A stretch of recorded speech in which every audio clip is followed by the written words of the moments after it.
Head কোচের সঙ্গে যেভাবে কথা হয়ে আছে আমরা মাঠে নামছি জেতার জন্য, ঠিক আছে। এবার জেতার জন্য যা যা করণীয়গুলো করছি। गेम कोई भी हो, पकड़ मजबूत होनी चाहिए। सीमेंट से पकड़ बनाए मजबूत SRMB 550D TMT bar। Kolkata লিগের প্রস্তুতি আজ থেকে শুরু হলো এবং নানান সমস্যা ছিল, নানান কর্তারা বদল হয়েছে, সবকিছু হয়েছে। এবছর কলকাতা লিগে মোহামেডান কি টার্গেট নিয়ে নামছে? হ্যাঁ, মোহামেডান তো অলওয়েজ টার্গেট নিয়ে নামে চ্যাম্পিয়ন হবে।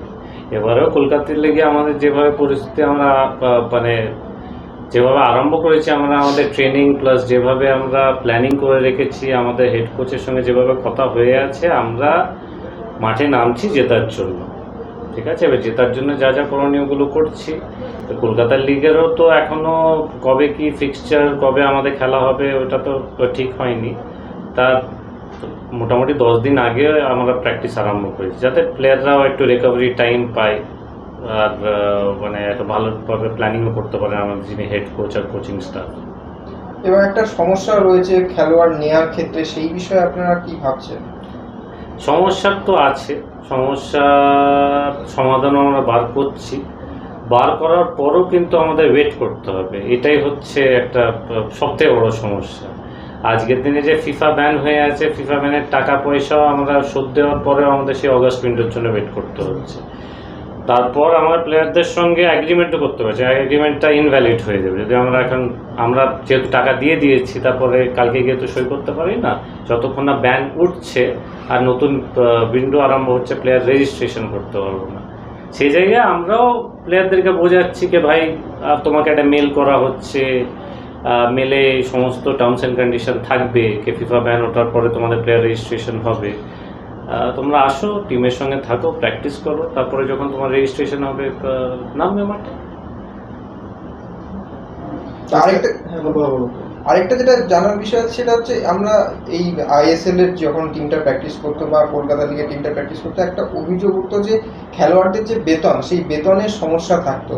এবারে কি আপনি নতুন কর্তা হিসাবে এসেছেন, এবারে কি আপনি সেই আশ্বাসটা অবশ্যই দেবেন ফুটবলারদের ক্ষেত্রে হোক বা সব ক্ষেত্রেই, যে খেলোয়াড়রা তাদের যে বেতন সেটা সঠিক সময় সঠিকভাবে পাবে? না, বেতনটা তো হচ্ছে এদের অধিকার, আর তাছাড়া আশ্বাস দিলে তো হবে না, এখন দিতে হবে। আজকেও যদি আপনারা এসে দেখেন, প্লেয়াররা কিন্তু খুব পজিটিভ মাইন্ডসেটে ট্রেনিংয়ে গেছে, তো অবশ্যই আমরা কিছু করছি বলে এই পজিটিভিটি আপনারা দেখতে পাচ্ছেন। ডেফিনেটলি আমাদেরও প্লেয়ারদের সঙ্গে যখন কথা হয়েছে, আগে যখন জাস্ট কথা বলতাম তখন অনেকে বিশ্বাস করতো না, এখন কাজ হচ্ছে, আলটিমেটলি ওরা বেতন পাচ্ছে, বকেয়াগুলো আমরা মেটাচ্ছি, আরও অনেক পজিটিভিটি দেখতে পাচ্ছি।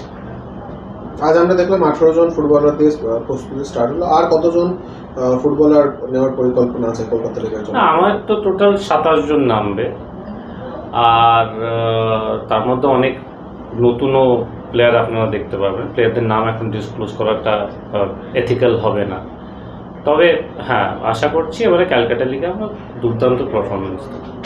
এই ডামাডোল পরিস্থিতি তো এটা বলতে পারি না। গতবার একটা এক্সিকিউটিভ কমিটির বৈঠক ছিল, এবং সেই বৈঠকে কি আলোচনা হয়েছে বা যদি যাচ্ছে জিসটা একটু বলেন। এক্সিকিউটিভ কমিটির যে বৈঠক হয়েছিল গতকাল, মূলত যারা এতদিন ধরে ছিলেন কমিটিতে তাদেরকে নিয়ে আলোচনা, কি ক্লাবের এই যে ফাইন্যান্সিয়াল এত বড় লায়াবিলিটি আছে, এগুলো কীভাবে আমাদের মেটাতে হবে। এই মুহূর্তে আমাদের কোনো ইনভেস্টার নেই, তো আমাদের পকেট থেকে ডোনেশন দিতে হবে, কতটা কি ওনারা কন্ট্রিবিউট করতে চাইছেন, বা ইন ফিউচার কীভাবে কি আমরা এই জিনিসটাকে নিয়ে একটা নতুন কমিটি কীভাবে, নতুন কমিটি যে গঠন হবে, ওনারা পার্টিসিপেট যদি করতে চান, ওনাদের কন্ট্রিবিউশন কী থাকবে, এইসব নিয়ে আলোচনা।